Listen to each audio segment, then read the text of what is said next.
A manhã veio mansa, com o vento da serra seco como papel e o cheiro da terra aquecida preso nas roupas. Valentina caminhava devagar pela estrada de terra, a mala feita de cartão dobrada sobre o braço. E Gitana seguia ao lado, o passo pesado e ruminante, a sombra da vaca projetando-se longa na poeira.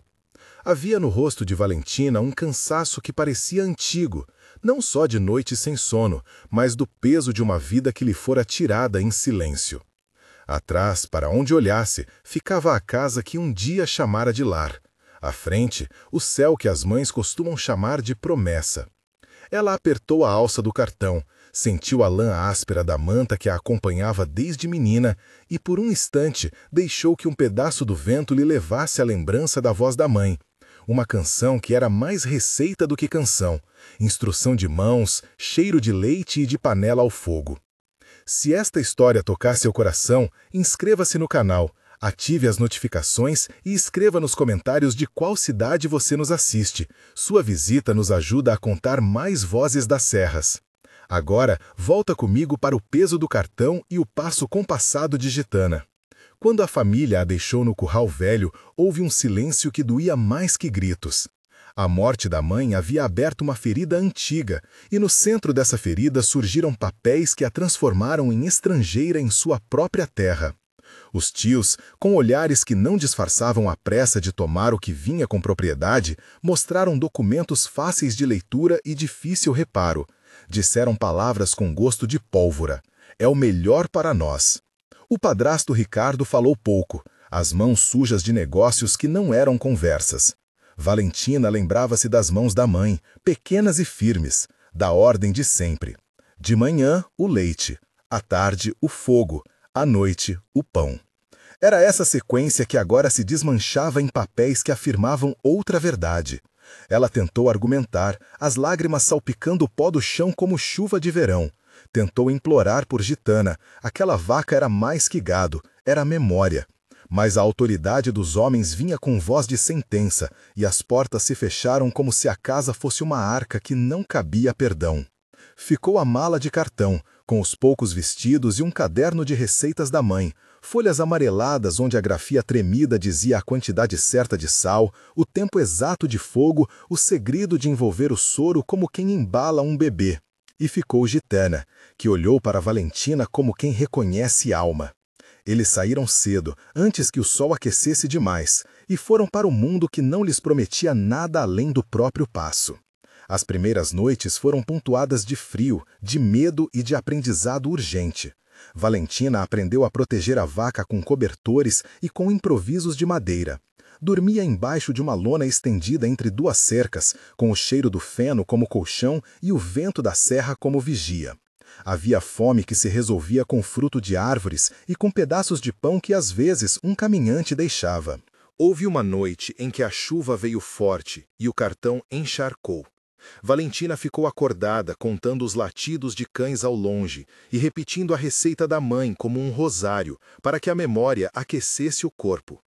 Vai dar certo, ela murmurava, não como promessa, mas como comando a si mesma. Foi Dom Arturo quem os encontrou na manhã em que Valentina mal conseguia levantar-se. Ele era um homem de mãos grandes e sulfato de farina nas unhas, dono de uma panaderia que cheirava a canela e pão ainda antes do sol romper. Viu a vaca magra pastando perto da estrada e percebeu a figura de menina encurvada carregando o cartão. Parou a caminhonete, uma velha aliada dos que ainda confiam em ferramentas simples, e ofereceu um pão e um lugar para se lavar. Valentina recusou por orgulho. Depois cedeu, porque o estômago ensina mais que a dignidade quando esta resume-se a ossos. Dom Arturo não perguntou o que ela tinha feito de errado. Perguntou de que jeito ela precisava. Trouxe leite quente, enrolou uma manta em volta dos ombros dela e, ao ver o caderno de receitas, sorriu com o respeito que se dá às coisas vivas. Minha mãe também tinha um caderno assim. Deus pague. Não é preciso muito para que alguém abra a porta, pensou Valentina. Às vezes basta reconhecer a presença de um ofício. Na panaderia dormiram uma noite curta. Dom Arturo arranjou um canto onde Gitana pudesse ficar e guardou o cartão sob o balcão. Na manhã seguinte, antes do mercado, levou-a até onde Dona Isabel costumava ficar. A mulher que, aos olhos do vilarejo, era um pedaço de terra que não se rendia. Dona Isabel morava em El Refúgio, um rancho que nome e destino tornaram a mesma coisa. Quando Valentina se aproximou, Dona Isabel saiu com os olhos de quem vira luta e perda muitas vezes, e era justamente esse olhar que, sem palavras suaves, oferecia abrigo. "Traze a menina e a vaca para dentro", disse ela seca e urgente, como quem veta a conversa inútil. E assim, Valentina entrou em um lugar onde o cheiro do queijo se misturava ao cheiro do café, e as paredes contavam histórias de mãos que aprendem a cada estação. O aprendizado começou na simplicidade. Dona Isabel tinha um jeito de ensinar sem dó, com mãos firmes e pouca fala.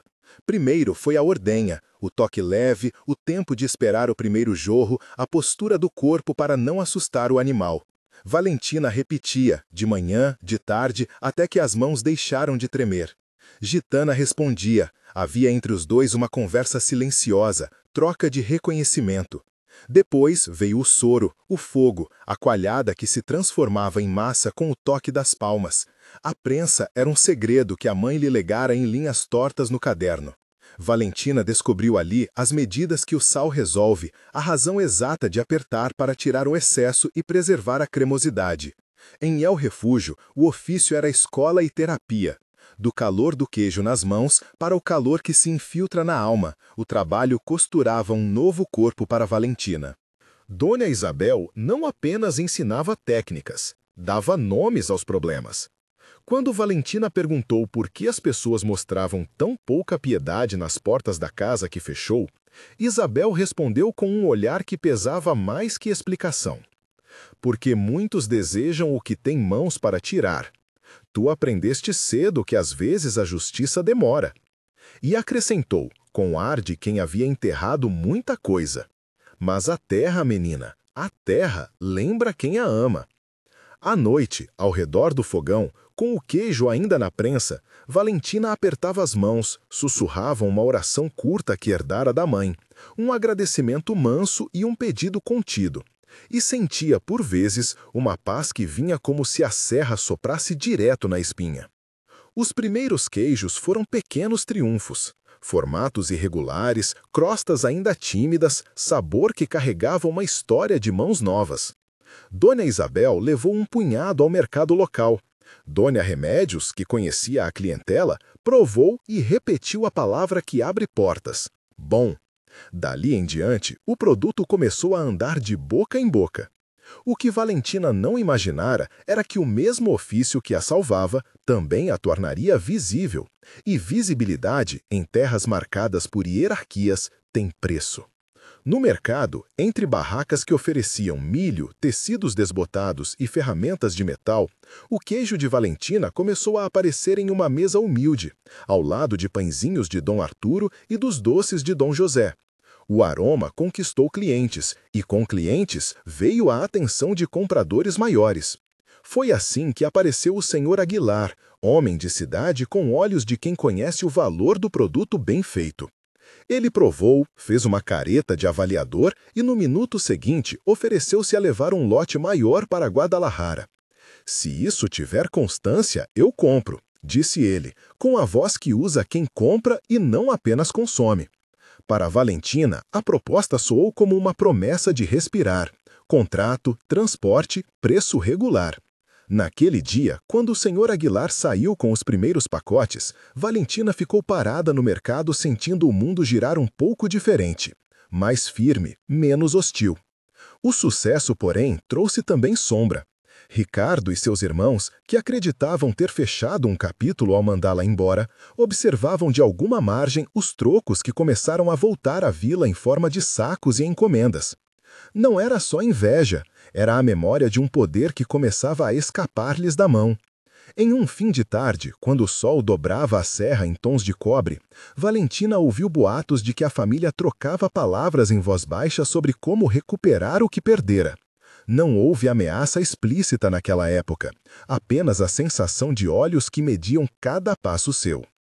Enquanto isso, El Refúgio crescia em trabalho e em gente. Centavos de vendas eram reinvestidos em pequenas melhorias.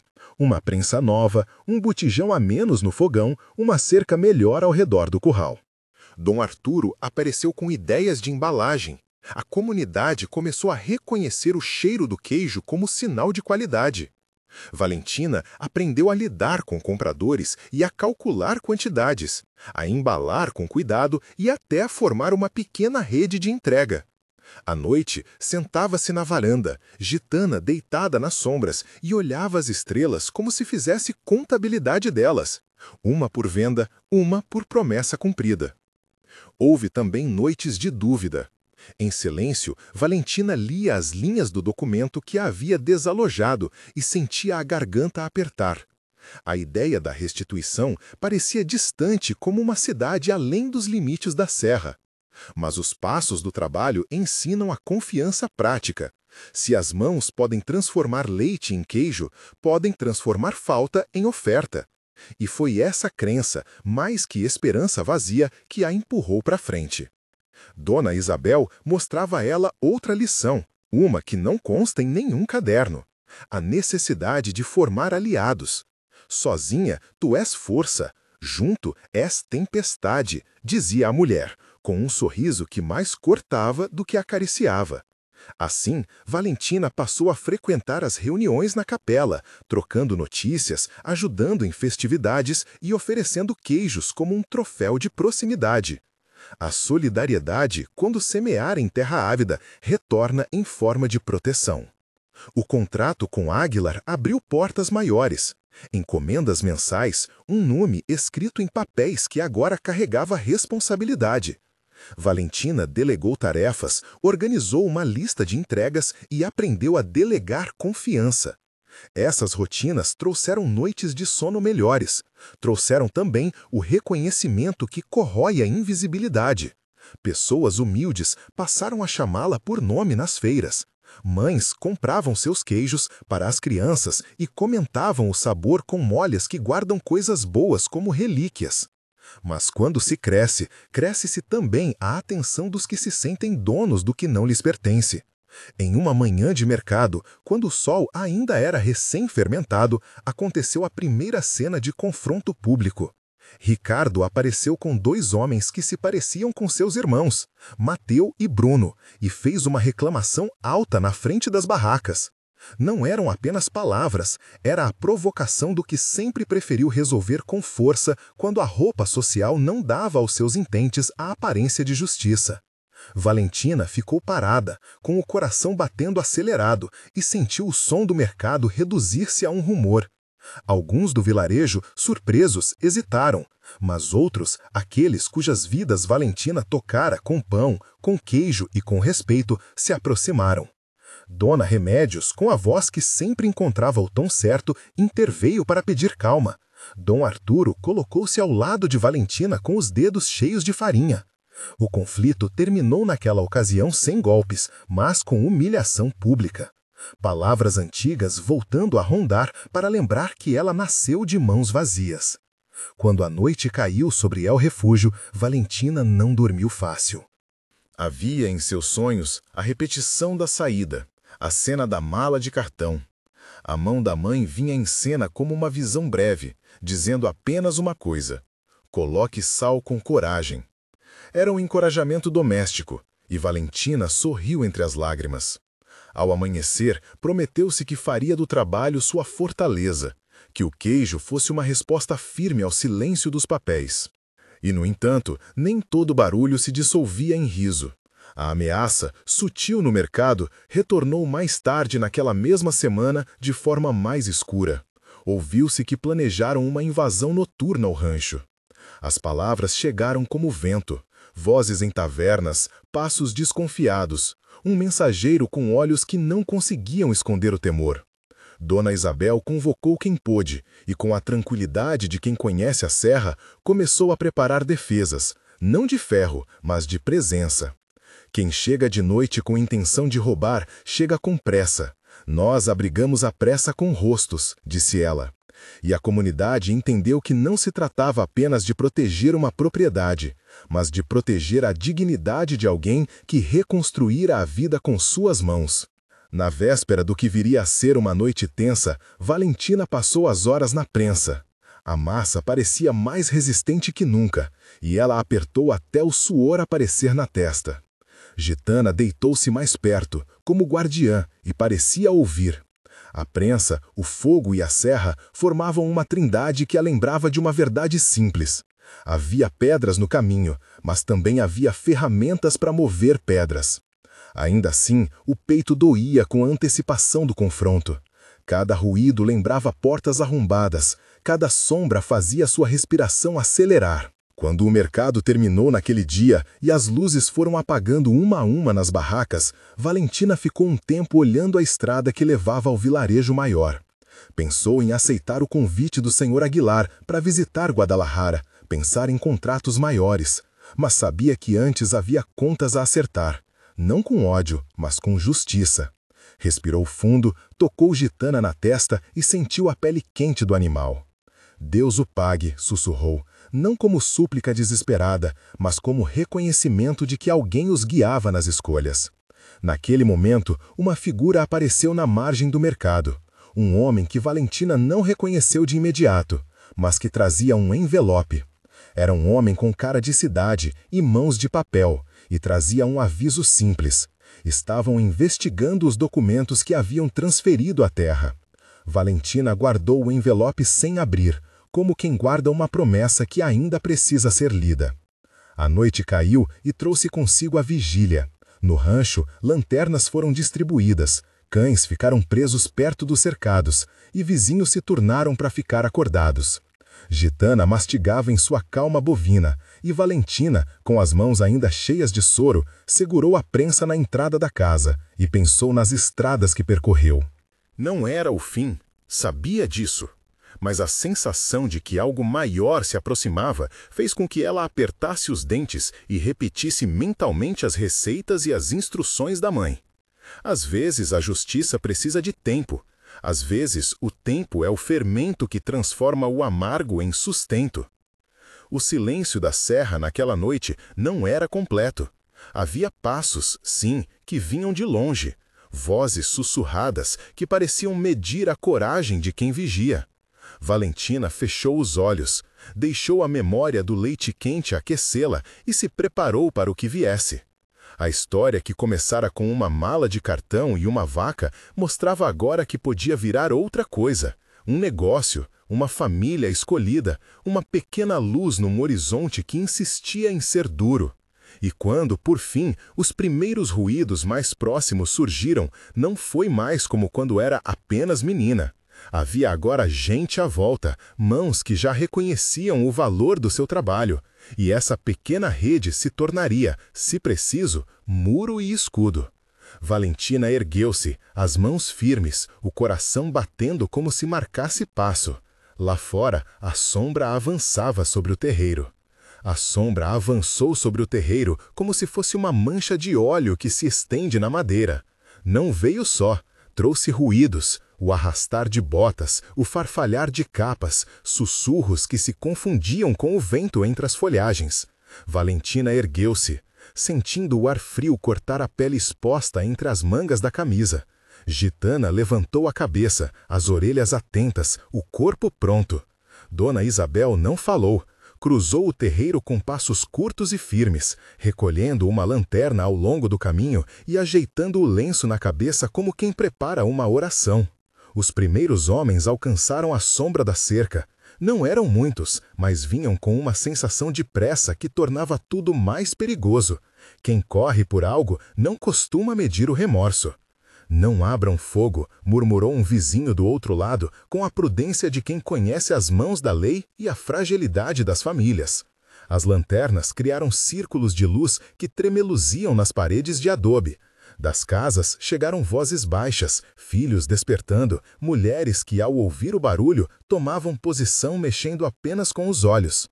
Um homem alto, com o rosto parcialmente coberto por um lenço, ergueu a mão e anunciou, com voz controlada: "Viemos por ordem. Não queremos confusão com o seu povo, senhora Isabel.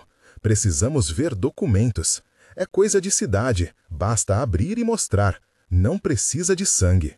A voz parecia calculada, estudada para não transpor o limite que justifica a violência. Dona Isabel respondeu com a mesma calma que tivera desde que decidiu recusar o medo. Mostrai o que tendes. Não esconderemos a casa de ninguém, nem a coragem.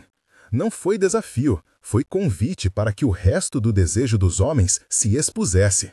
Valentina sentiu as mãos tremendo, não de medo apenas, mas de expectativa. Havia uma linha entre o que se aceita e o que se defende. O homem alto passou por entre as lanternas, aproximou-se do portão. Uma figura pequena e resoluta bloqueou a passagem. Era o pequeno Alfredo, que ajudava nas tarefas da fazenda do vizinho e que naquela noite viera com uma bigorna e um punho de coragem herdada dos avós. Não entres, picou, simples. O homem olhou-o de cima a baixo, sorriu com desprezo, e naquele sorriso Valentina viu o tipo de arrogância que queima as coisas alheias por acreditar possuir mais do que tem. Ainda assim, não forçou a entrada à força. Os minutos se esticaram como couro. Ao redor, o povo mantinha-se em vigília, velas tremendo, cachorros contidos, olhos horários marcando qualquer movimento. E então algo se rompeu. Um dos homens, mais impaciente, atravessou o terreiro com passos largos e tentou abrir a porta lateral que dava para a sala onde Valentina guardava os livros de contas e os papéis da transferência. Dona Isabel foi mais rápida, colocou o corpo entre a porta e o intruso, puxou o lenço, olhou-o nos olhos e disse com voz que não pedia permissão: "Se quiseres saber o que temos, senta-te e escuta. Se quiseres fazer o mal, saia agora e devolve o caminho ao vento." Aqueles que vinham com pressa normalmente calculam o medo. Mas ali não havia apenas medo, havia muitos rostos, muitos nomes e uma história que se opunha ao silêncio. O grupo recuou um passo, perplexo ante a força de uma mulher velha, mas não velha demais para ser firme. Um dos homens fez um gesto discreto e da linha de sombras emergiu outra figura. Não era dos que pareciam habituais de rua. Vinha com um caderno e trazia pendente no cinto um selo de metal que deu a Valentina uma sensação curiosa, como se ali houvesse a oficialidade de uma cidade. "Sou do registro", disse ele, olhando para as lanternas e para as faces iluminadas. "Viemos por um pedido de verificação. Há denúncias de falsidade nos papéis que transferiram a terra." A frase caiu como uma pedra. Valentina segurou o ar, lembrando-se do envelope que aquele homem de cidade trouxera ao mercado. Agora tudo fazia sentido e, ao mesmo tempo, tudo se tornava mais complexo. Não era só o preço de uma noite. Havia papéis, números, caimbos que poderiam, com o peso de um selo, desalojar vidas. Um rumor correu pelo terreiro. Alguns sussurraram: "Então é verdade." Outros praguejaram baixo, maldizendo o temor de perder o que fora conquistado com suor. Dona Isabel inclinou a cabeça, como quem pesa uma balança invisível. "Mostrai as vossas ordens", pediu. "Se tendes carimbos, que venham com honras. Se tendes alguma autoridade, que venha com nome e rosto. Aqui nós temos testemunhas." Havia nítida determinação em sua voz. Aquilo não seria resolvido debaixo de uma capa. O homem do selo abriu o caderno com cuidado. Falou com protocolo, mas havia fragilidade em demonstrar que por trás das páginas vinham pressões de quem o enviaram. "Há registros que apontam irregularidades. Não julgamos agora, apenas averiguamos. Precisamos ver as escrituras originais e ouvir quem as assinou." Ele apontou para o envelope na mão de Valentina, que agora parecia pesar mais que antes. Era como se, ao guardá-lo, ela houvesse aprisionado um futuro incerto na dobra do papel. Valentina sentiu o mundo reduzir-se àquela mesa improvisada por lanternas. Levou a mão ao bolso, tirou o envelope, abriu com dedos cautelosos. Dentro havia páginas, selos e uma nota. "Solicita-se comprovação de posse. Comparecer ao cartório da vila em 3 dias." A notificação encerrava qualquer veleidade de surpresa. 3 dias? Tempo suficiente para qualquer um se organizar e tempo suficiente para malfeitores agirem. Ao ler, foi invadida por uma calma tremenda e estranha. Não era o desespero imediato que ela esperara. Era a consciência de que havia coisas que o trabalho podia provar. Havia notas de vendas, contas de leite, testemunhos de quem comprava seus queijos há anos. Do outro lado, o líder dos homens de capa trocou um olhar com o homem do selo. Não queremos conflitos, repetiu. Trabalhamos para que tudo siga a lei. Mas no meio do caminho há ambições que dispõem de muita pressa. Vão até o cartório e tragam quem comprovar a posse. Se houver falsidade, a lei fará o que tem de fazer. As palavras, medidas, satisfizeram ninguém e garantiram aos homens de voz grossa alguma sensação de legitimidade para recuar. Aos poucos, as lanternas voltaram para as casas. O grupo de homens se dissolveu de onde viera, com a mesma pressa que fingiram tolerância. Quando o silêncio enfim voltou, demorou a se estabelecer. Valentina sentou-se no patamar da porta, ainda com o envelope entre as mãos. Gitana deitou-se ao lado dela, como se acompanhasse o andamento do coração. Dona Isabel puxou-a pelo braço e conduziu-a para dentro. Há uma coisa chamada prova, disse, e tu a tens. Onde está o registro das vendas? Onde estão os homens que vêm sempre comprar teus queijos? Não deixes o medo arpentar-te as pernas. Se tens documentos, junta-os. Se tens testemunhas, chama-as. E prepara comida, pois onde há necessidade de prova, há muita conversa, e conversas pedem que se alimente quem fala. Na madrugada, Valentina fez uma lista com a precisão de quem conta cabos de rede num navio antigo. Lembrou-se de cada carga vendida, de cada nome escrito com reticências no livro de caixas. Anotou os nomes: Maria Del Pilar, o senhor do molimete que vinha de longe, a tal Dona Rosa que só comprava para batizados. Enfiou notas atrás de notas, rasgos de papel que serviriam de mapa. Lembrou-se também de pequenas coisas: o modo como marcada cada peça de queijo com as iniciais, a etiqueta de pano costurada em dias de festa. Colocar sal com coragem, retornou, não como conselho culinário apenas, mas como prece. Acrescentar aquilo que conservar precisava de firmeza, de insistência. Era preciso salgar a memória com nomes e datas e deixar que a comunidade fosse o sal. Ao nascer do dia, havia uma espécie de movimento distinto. Não era apenas medo, era organização. O pastor da vizinhança ofereceu-se para anunciar a necessidade de testemunhos. O senhor do armazém decidiu guardar uma caixa de queijos para apresentar como prova de compras. E até o garoto Alfredo, com a sua bigorna de coragem, foi chamar um par de homens que trabalhavam no mercado mais afastado e que, eufóricos, confirmaram que compravam de Valentina desde que eram rapazes. A notícia do tal aviso no cartório correu como faísca e inflamou algo que Valentina não esperara: pequenos atos de generosidade e justiça. Senhor Aguilar apareceu ao meio-dia, não com protocolo impositivo, mas com uma oferta direta. Leva-me os papéis, menina. Vou comumente à cidade. Converso com um conhecido que entende dessas coisas. Havia na voz dele uma medida de cidade, contatos, planos, moedas de diálogo que poderia facilitar. Valentina hesitou. Queria depender de si mesma, mas também sabia que dignidade às vezes pede aliados. Aceitou. Não vou sozinho, interrompeu Dona Isabel. Vamos com os nossos, levamos a verdade como quem leva alimento. Que vejam quantos rostos sustentam o que é justo. Enquanto a tarde caía e a luz do sol alongava as sombras das cercas, Valentina concentrou-se na prensa. Amassou a massa como se juntamente com o leite amassasse papéis, notas e promessas. A atividade trazia uma calma quase sagrada. Cada apertão devolvia-lhe ao corpo a certeza de que trabalho e memória tinham peso no mundo. Gitana pastou próxima, ocupada em dissipar o resto do capim da tarde. A vila, 100 e poucos passos dali, começava a imaginar a chegada de testemunhas ao cartório, e com esse rumor crescia a convicção de que havia sim uma justiça possível, lenta e às vezes dura, mas possível. No fim do dia, antes que o sol se escondesse de vez, Valentina sentou-se com Dona Isabel à beira do poço. As duas olharam a serra, onde as sombras já pareciam guardiões. Sei que tens medo, disse Dona Isabel, sem presunção, apenas verdade. Mas também sei que tens mãos que fazem, lembranças que guardam e gente que não te deixará só. Salgar é preservar, e preservar é dizer: aqui estive eu, aqui farei meu pão. Valentina colocou a cabeça sobre o ombro da mulher que a criara para a coragem diária e sentiu que aquela frase, simples e forte, seria o refrão dos próximos dias.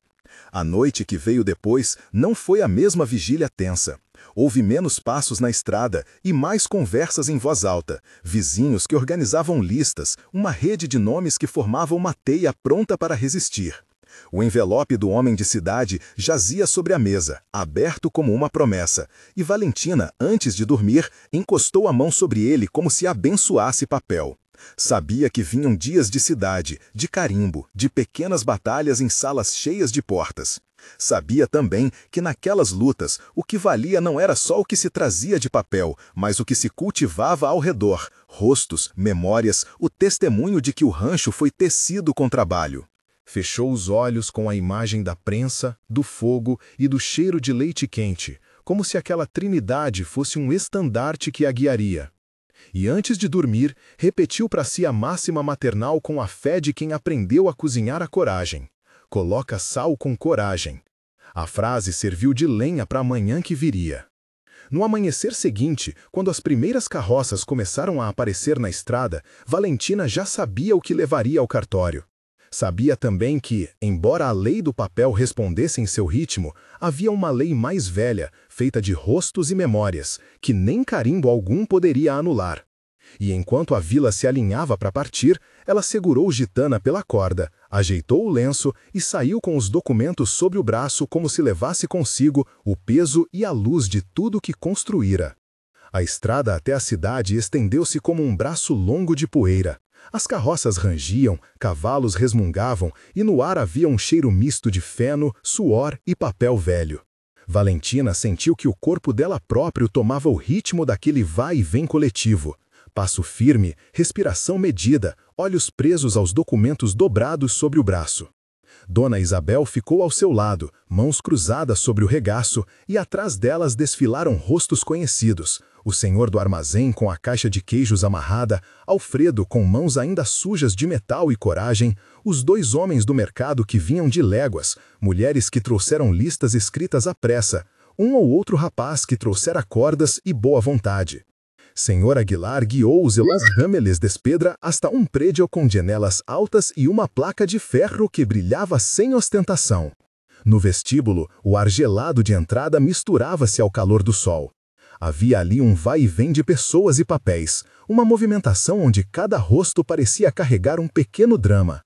Aguilar não perdeu tempo. Com um passo seguro, levou Valentina até uma sala onde um homem de meia-idade, com os cabelos já ralos e os olhos de quem vira muitos litígios, levantou-se quando os viu chegar. Mateu, disse Aguilar com naturalidade, houve um aviso, trouxe testemunhas. Posso?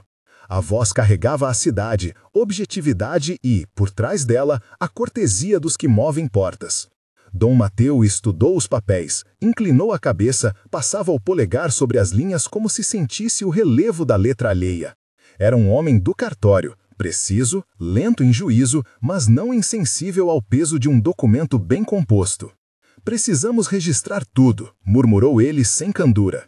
Vou receber as declarações. Se houver assinatura reconhecida, será melhor. Mas, por ora, isto garante que há aqui personas que atestam. Leve-me as pessoas. A sala foi se enchendo de murmúrios. Fora, Gitana relinchava baixinho, acostumada a rostos novos e a viagens longas. Dentro, o ar tinha cheiro de tinta e de café. Um a um, os vizinhos apresentaram-se, falaram em tom modesto, com datas e lembranças que soavam simples e firmes. Senhor Aguilar guiou-os por relos de pedra até um prédio com janelas altas e uma placa de ferro que brilhava sem ostentação. No vestíbulo, o ar gelado de entrada misturava-se ao calor do sol. Havia ali um vai e vem de pessoas e papéis, uma movimentação onde cada rosto parecia carregar um pequeno drama. Aguilar não perdeu tempo. Com um passo seguro, levou Valentina até uma sala onde um homem de meia-idade, com os cabelos já ralos e os olhos de quem vira muitos litígios, levantou-se quando os viu chegar. Mateu, disse Aguilar com naturalidade. Houve um aviso. Trouxe testemunhas. Posso? A voz carregava a cidade, objetividade e, por trás dela, a cortesia dos que movem portas. Dom Mateu estudou os papéis, inclinou a cabeça, passava o polegar sobre as linhas como se sentisse o relevo da letra alheia. Era um homem do cartório, preciso, lento em juízo, mas não insensível ao peso de um documento bem composto. Precisamos registrar tudo, murmurou ele sem candura. Vou receber as declarações. Se houver assinatura reconhecida, será melhor. Mas, por ora, isto garante que há aqui personas que atestam. Leve nas pessoas.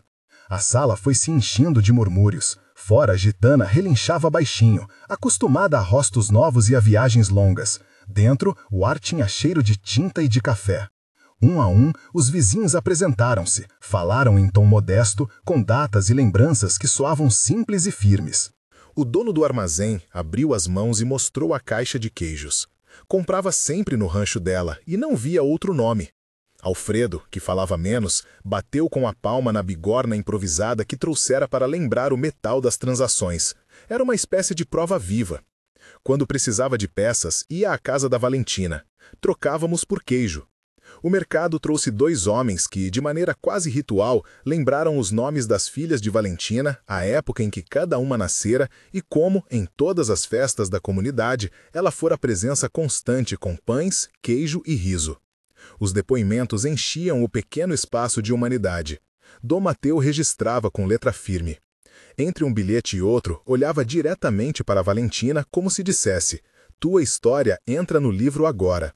Foi então que a porta da sala se abriu com passos que cortaram a leve benevolência do lugar. Entrou um homem vestido com a frieza da cidade. Paletó escuro, pé sem poeira de estrada, olhar de quem carrega papéis bem ordenados. Não anunciou nome, a reputação dele era suficiente. O ar mudava quando ele andava. Ordem, contratos, prazos.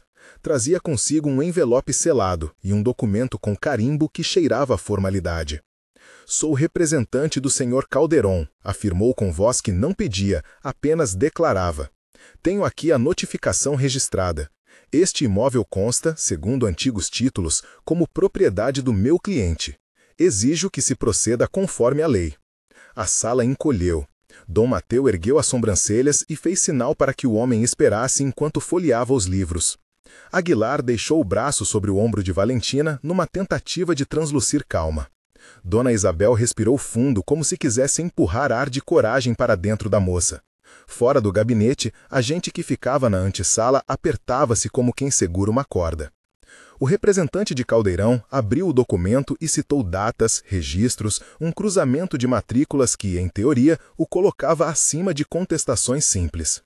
Era bom com números e com a convicção de que o direito escrito tem quase sempre a última palavra. Mas a vida de Valentina não se resumia a um carimbo. Fora feita de costuras, de leite, de pães que alimentaram vizinhos quando a seca fechou a torneira e o cio do gado mordeu a paciência. Aguilar falou então, com a autoridade prática de quem conhece os meandros da cidade. Há testemunhas que provam posse contínua e uso produtivo. Não é só um fato de papel. A lei conhece possessão por tempo e pela prática. Proponho que as testemunhas sejam registradas. Se há título, que se comprove de modo que não cause dano imediato enquanto se decide. O homem do paletó estreitou os olhos. Em sua fala havia o pressuposto de que o documento bastava. Não imaginara que os rostos de uma vila pudessem se transformar em contrapeso. Ainda assim, fez menção de registrar sua lide. Haveria perícia, prazos, advogados camastrosos. O tom subiu, palavras de formalidade chocaram-se com palavras de costume. Dom Mateu, atento, fez uma pausa para não se deixar engolir pela pressa dos sátrios. Posso registrar as declarações, disse o notário. Posso lavrar termo de posse e entrega de testemunhos. Isso não decide a propriedade, mas cria prova de que há controvérsia e que, até decisão, medidas cautelares podem ser reavaliadas. Mas preciso da lista de testemunhas, do reconhecimento das assinaturas ou de 2 testemunhas que não sejam da família. Haviam na sala olhares rápidos. Entre os que aguardavam, alguns eram parentes, outros não. Aguilar bateu com os dedos na mesa e falou baixo com Dom Matel. Depois virou-se para o grupo e, com voz que parecia medir cada pedra de um caminho, pediu que aqueles que não eram de laços próximos descessem como testemunhas complementares, homem do mercado, senhor do armazém, um professor que havia vindo de outra vila por amizade. Um reconhecimento firmado, disse Aguilar, atendia ao que se pedia.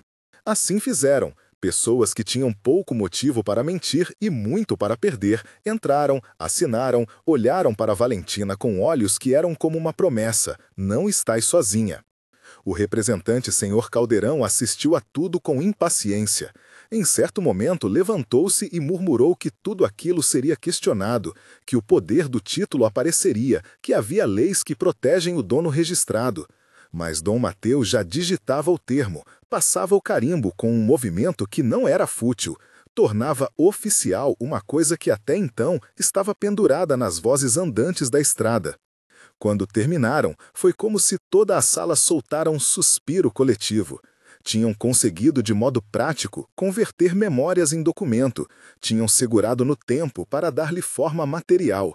Havia ali, no papel, o som das conversas do campo, as datas dos nascimentos, o cheiro das refeições dadas durante secas. Era um mapa de presença. Isto dará mais tempo, disse Dom Mateu, com cautela. Não resolve tudo, mas evita uma retirada precipitada até que o Poder Judiciário analise os autos. Vou remeter o termo ao juiz de paz com urgência. Peço-lhe que traga mais provas documentais se tiver, notas, recibos, blocos de venda. Valentina pensou nos blocos de venda. Havia uma folha com códigos de contas. Havia a memória do armazém que guardava uma caixa de queijos. Pensou em pequenos papéis amassados, em cadernos enlameados. Aguilar prometeu correr atrás do que faltasse. Disse que o nome de pessoas que viessem como testemunhas teria efeito e que a cidade, que muitas vezes se esquece dos simplórios, agora tinha no balcão um registro que precisava ser considerado. Ao saírem do cartório, o sol já fazia fendas douradas no asfalto. A cidade parecia menor quando se olhava dela de volta para a estrada.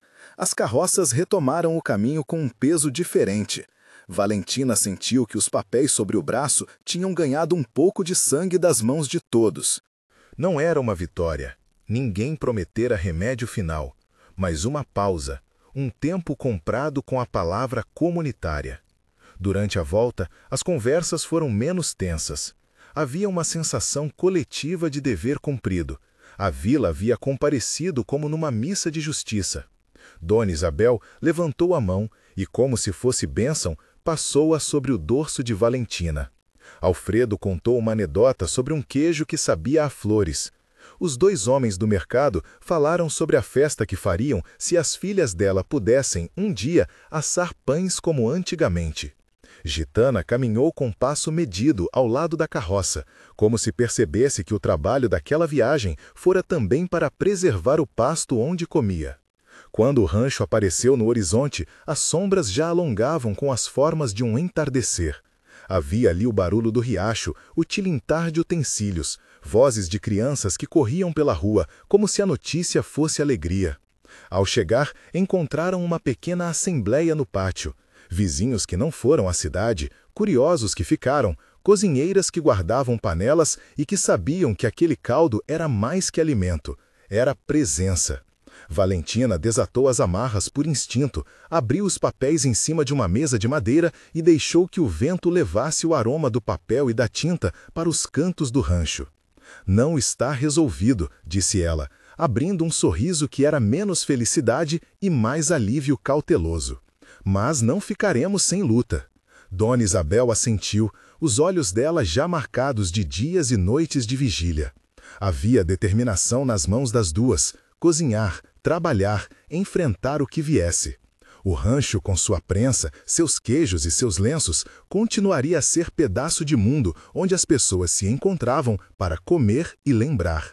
E naquela reunião improvisada, o que se prometeu foi um nó de ações pequenas, guardar recibos, desenterrar velhas anotações, pedir que quem fosse à cidade falasse com quem entendia, não para buscar a vitória imediata, mas para garantir que a história de Valentina não fosse varrida com um carimbo só.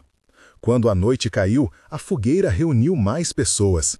As chamas lamberam rostos e papéis que ficaram por perto. O ar cheirou a fumaça e a pão recém-assado.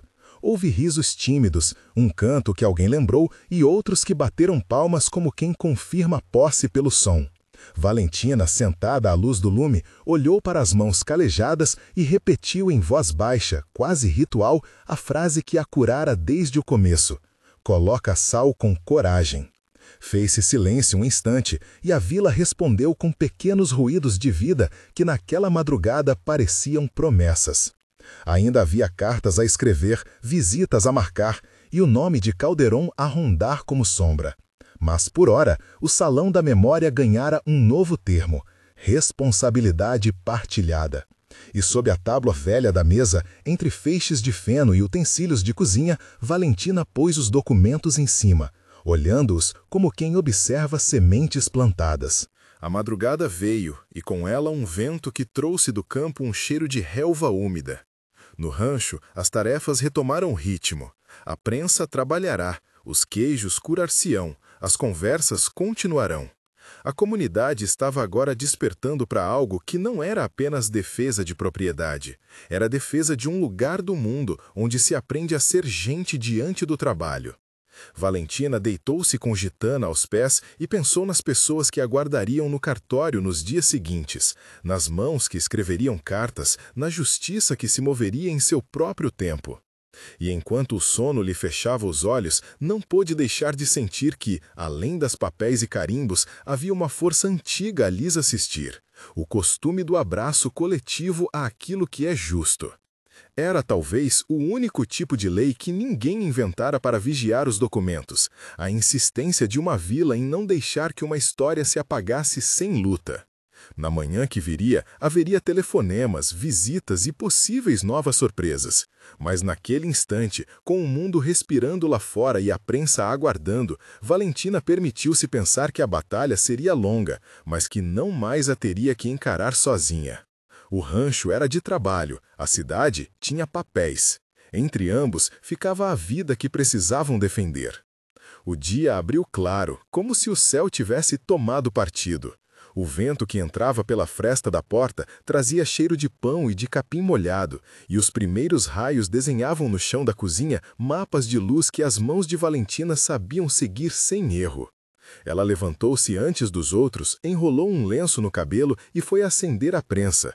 O metal respondeu com um som baixo, como cumprimento. Gitana acompanhou, espreguiçando-se, e ficou à janela a observar o movimento da vila despertar. Logo vieram as vozes, crianças correndo para buscar potes, vizinhas trazendo frascos com queijo para maturar, Alfredo queixando-se com teatralidade de que ninguém o ouvira naquela noite quando contara a história do queijo que sabia a flores. Dona Isabel trouxe, como sempre, um pedaço de pão recém-saído do forno. Colocou-o sobre a mesa onde os papéis haviam ficado, e Valentina tocou no papel com a ponta dos dedos, como se tocasse algo vivo. «Quem vai primeiro?» perguntou Dona Isabel, não como pedido, mas como verificação do plano. Ernesto, que morava perto do poço e conhecia o cartório da cidade como quem conhece as casas dos próprios pais, apoiou a mão na cadeira e disse que iria ainda pela manhã. Tinha um jeito prático de falar. Vou e volto com resposta. Pilar, que trabalhava na farmácia da praça e tinha conhecido advogados da cidade, ofereceu-se para ir ao balcão deles e pedir que intercedessem enquanto o processo não começasse.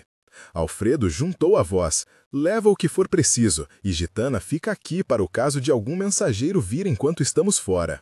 Houve um instante de silêncio, em que o rancho parecia respirar com os presentes. O chiado da prensa, a fervura distante de um caldo, passos miúdos sobre a terra. Valentina sentiu um nó no estômago e, para não deixar que sua voz tremesse, disse: não exijam coragem de mim que eu não tenha. Peço que me acompanhem com verdade. Os olhos de Dona Isabel brilharam, não de surpresa, mas de reconhecimento. Ela passou-lhe o pão e falou com a calma de quem sabe o valor das promessas. Ninguém pede que você seja só. Você já é a coisa certa, Valentina.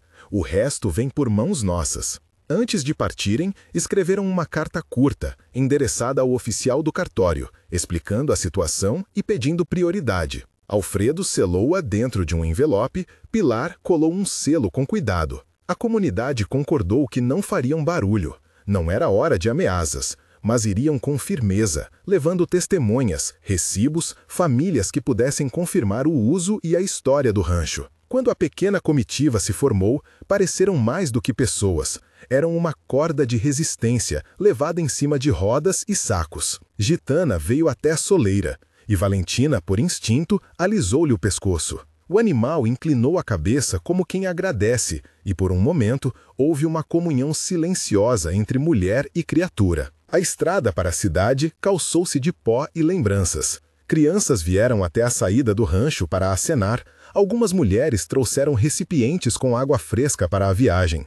O sol já se elevava, pondo tons de ouro nos chapéus e nas capas. Alfredo conduzia a carroça, Ernesto caminhava ao lado, segurando a carta contra o peito. Pilar recordava detalhes do nome do oficial, do horário de expediente, falava baixo, com cuidado de não transformar esperanças em planejamento feito de palavras vazias. Ao deixarem o portão, Valentina olhou para trás e viu o rancho menor, mas de pé, como uma casa que se recusa a dobrar-se. Dona Isabel ficou na varanda, as mãos embrulhadas em farinha, acenando sem pressa, como quem sabe que a batalha é sobre resistência, mais do que sobre pressa. Seguiram pela estrada, que serpenteava entre muros de pedra e campos de feno. O som das rodas sobre o cascalho marcou o passo do grupo. A cidade esperava com suas portas de madeira e janelas claras.